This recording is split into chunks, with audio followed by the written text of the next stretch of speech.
आज दिल में सबकी प्यार भरी यादें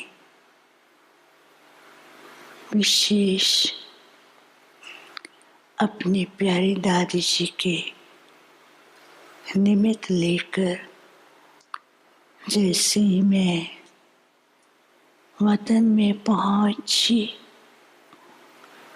वतन में तो एक तरफ तो बहुत सुंदर अलग अलग प्रकार की मालाएं दिखाई दे रही थी और उन मालाओं में भी स्नेह की झलक और ऐसे मन की भावनाएं प्रकट हो रही हों जैसे किसी आर्टिस्ट ने हर एक बच्चे की मन की उद्गार एक एक फूल और एक एक माला के रूप में वहाँ पर चित्रित किए हों, ऐसा वो दिखाई दे रहा था।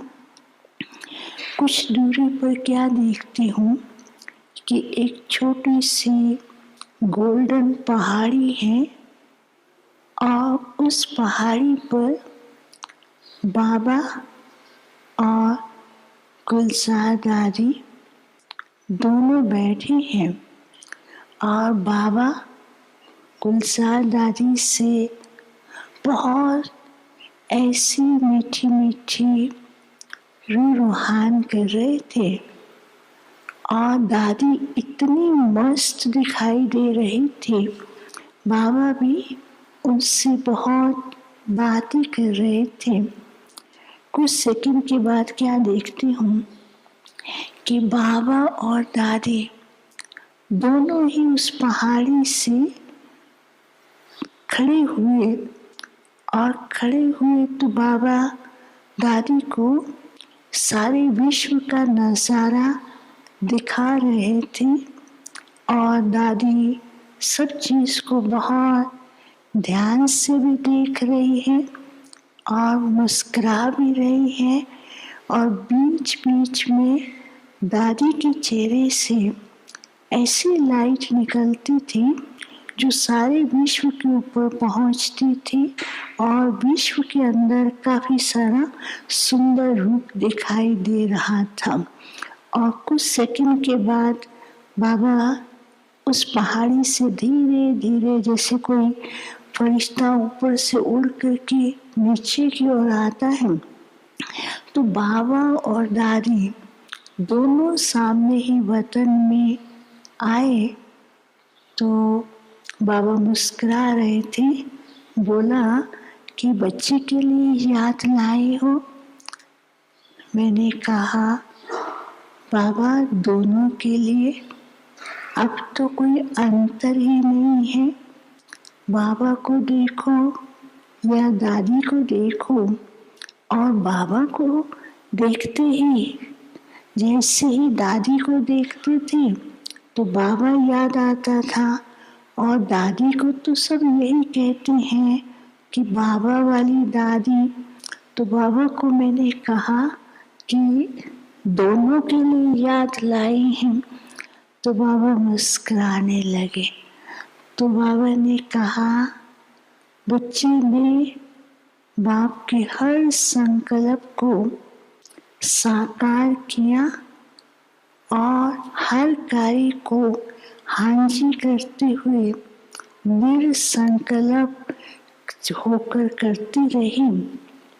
तो आज बच्चे बाप के दिल में है और बच्चे को बाप ने अपने दिल में समाया है। तो मैंने कहा बाबा दोनों के लिए याद है। तो बाबा मुस्कुरा रहे थे।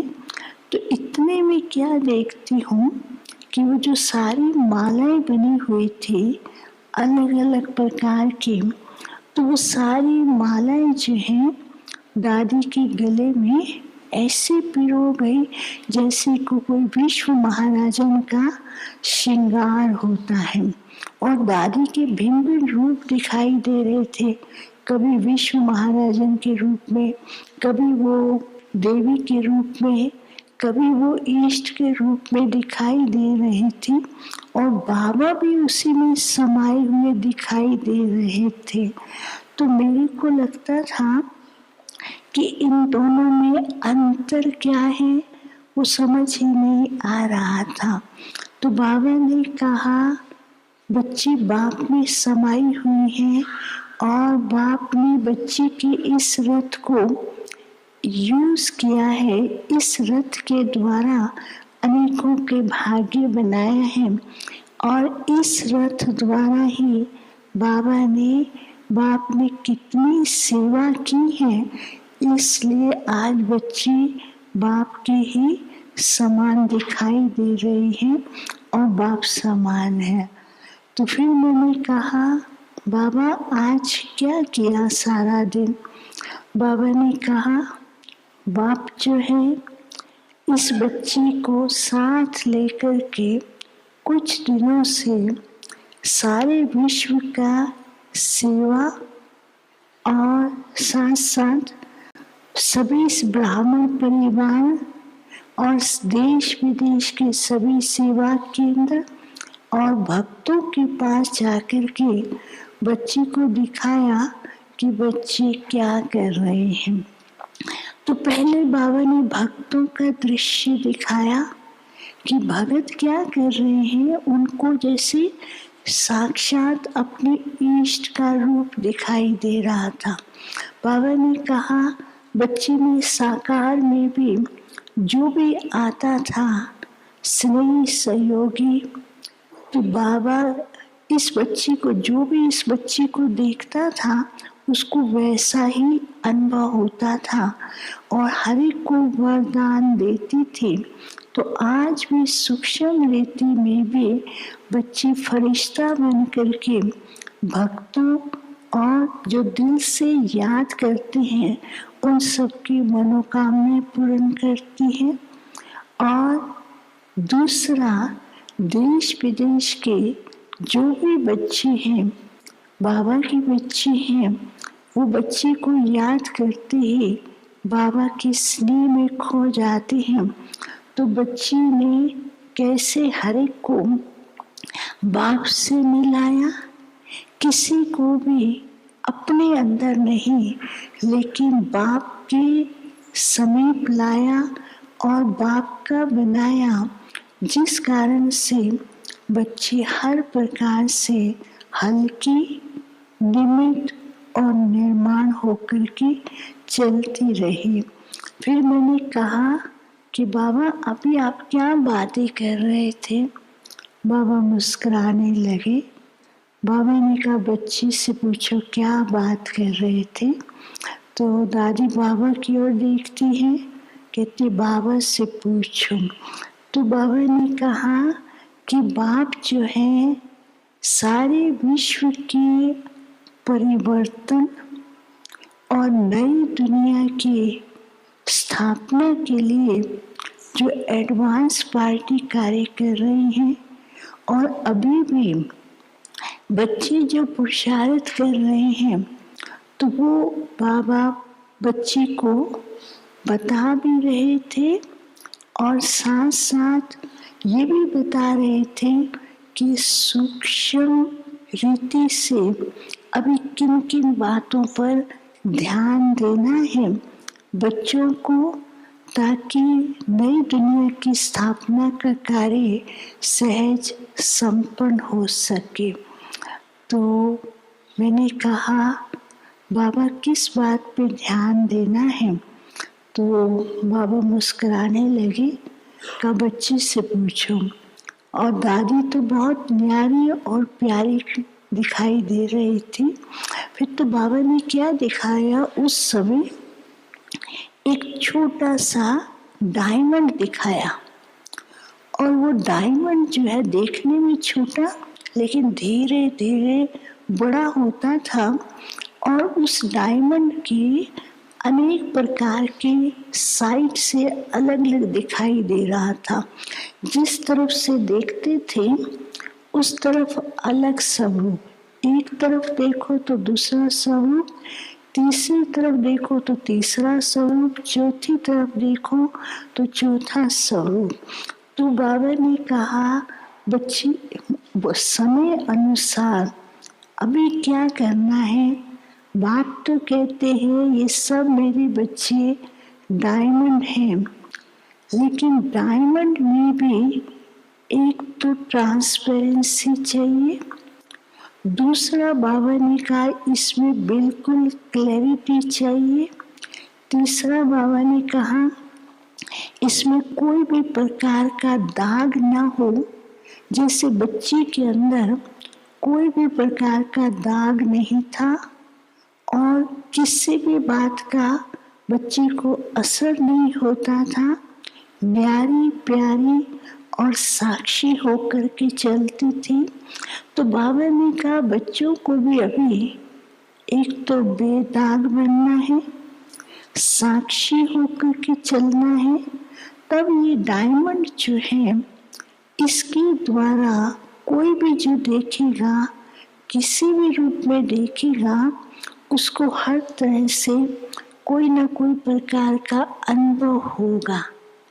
जैसे बाबा ने कहा कि कभी कभी कोई ऐसा चित्र होता है उसके हर डायमेंशन में कुछ ना कुछ अलग दिखाई देता है। तो बाबा ने कहा अभी समय ऐसा आ रहा है कि आपके सामने कोई भी किसी भी रूप में देखे, कोई भी संकल्प लेके आए या कोई भी परिस्थिति लेकर के आए, अच्छा या दूसरे भाव से उसको ऐसी प्राप्ति हो जो उसे अनुभव हो कि परमात्मा ही मेरा सच्चा साथी और वही पिता है, उसी से ही प्राप्ति हो सकती है। तो बाबा ने कहा बच्चे ने जो प्रैक्टिकल में करके दिखाया वो बाप बच्चे को बता रहे थे। फिर बाबा ने क्या दिखाया, बहुत सुंदर सुंदर ऐसे दृश्य दिखाए जिसमें अनेक प्रकार के बच्चे, भगत तो थे ही लेकिन बाबा के बच्चे खड़े थे। हर एक कोई न कोई वरदान लेके खड़ा था, कोई अपने आप को ऐसे भरपूर महसूस कर रहा था। तो बाबा ने दादी को कहा देखो बच्ची ये क्या है। तो दादी ने कहा बाबा ये आपकी रचना कितनी सुंदर है और इसके द्वारा कितना सुंदर दृश्य नजर आ रहा है। तो बाबा ने कहा है तो बाप की रचना, लेकिन उस रचना को इतना सुंदर रूप देने का कार्य किसने किया है, इस बच्ची ने किया है। तो दादी मुस्कुराती है, कहती है बाबा के बिना तो कोई कार्य हो ही नहीं सकता है। बाबा करते हैं, करवाते हैं, निमित्त किसी को ही बनाते हैं, तो ये बाबा का ही कार्य है। तो वो बहुत सुंदर लग रहा था और बाबा ने कहा ये बच्ची का ही विशेष पार्ट रहा है जो उसने सबके जीवन को ऐसा प्रफुल्लित बना दिया, जो आज ये बच्ची किस तरह से हर एक अपने को भरपूर अनुभव कर रहा है। फिर तो मैंने कहा सब मधुबनवासी, सब भाई बहनें और यहाँ मधुबन के सभी स्थानों के भाई बहनों ने याद दी है। तो बाबा ने कहा बच्ची को बाप सभी स्थानों का चक्कर भी लगवाते हैं। मधुबन तो बच्ची का अपना ही घर है, बच्ची वहाँ भी है, बाप के पास भी है और बाप भी आकर के बच्ची के साथ मधुबन और मधुबन के एक एक स्थान का चक्कर लगाते, एक एक बच्चे का गुणों का वर्णन करते हुए और बच्चों को यही बार बार कहती हैं जैसे बच्ची हर समय न्यारी प्यारी साक्षी होकर के ड्रामा के हर सीन को विशेष कल्याणकारी समझते हुए हल्की होकर के चली हैं, ऐसे बच्चे भी बाप को अपने सामने रख कर के और साक्षी होकर के चलते रहे। फिर बाबा ने दादी को भोग स्वीकार कराया। फिर बाबा ने खास जो विशेष सेवा के निमित्त रहे हैं उन सबको भी इमर्ज करते हुए याद प्यार दिया। कहा सेवा तो विशेष की, लेकिन भाग्य भी बनाने का विशेष मौका मिला और हर आत्मा अपने भाग्य के अनुसार ही बाबा के साथ विशेष अनुभव कर रही है, औरों को भी करा रहे हैं। फिर बाबा ने सबको याद दिया। दादी तो ऐसे हाथ हिला करके सबको मुस्कुराती हुई दृष्टि के द्वारा, स्नेह की लहरों के द्वारा बहुत ऐसे प्यार से दृष्टि दे रही थी। फिर कहती, बाबा क्या चाहते हैं? जल्दी तैयार हो, जल्दी संपन्न बनो, और संपन्न बनने के लिए हर समय हरि की विशेषताओं को देखो और अपने संगठन के अंदर हरि को स्नेह से चलाओ, तो फिर ये कार्य जल्दी ही संपन्न होगा। फिर सबको याद दिया और मैं वापस आ गई। ओम शांति।